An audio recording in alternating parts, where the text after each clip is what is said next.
বিজ্ঞানের একটা প্রশ্ন ছিল। আরে গরমে বাঁচতেছি রে, তোর আবার কিসের বিজ্ঞান? হেন যা তো যা। আরে ভাই একটু কবে দে, সাল বাল মানুষ একটু বুঝতেও পারবি নি। আব্বা আমরা তো জানি গরম পড়লে বরফ গলে পানি হয়ে যায়। হ্যাঁ তাই কি হয়েছে? তে এই গরমে মানুষ গলে পানি হয়ে যায় না কে? আরো বললাম না বুঝে। আচ্ছা আব্বা, আমি যদি রোদের ভিতরে 1 ঘন্টা দাঁড়া থাকি তাহলে কি আমি গলে শরবত হয়ে যাবো? হরে বেটা তুই শরবত হবু নু, কিন্তু শরবতের কালার হবে নি কাইলিয়ে।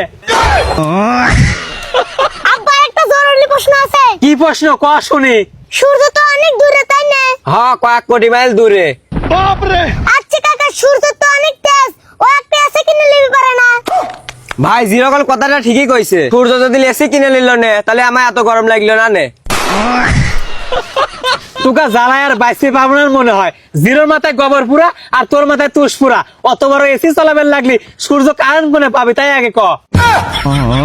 আব্বা গরম কমানোর একটা বুদ্ধি পাওয়া গেছে। কি বুদ্ধি রে বেটা ক শুনি? আমরা 3 জন মিলে যদি আকাশের মুখ ফু দেই তাহলে মনে কর গরম একটু কমবে না তাই না?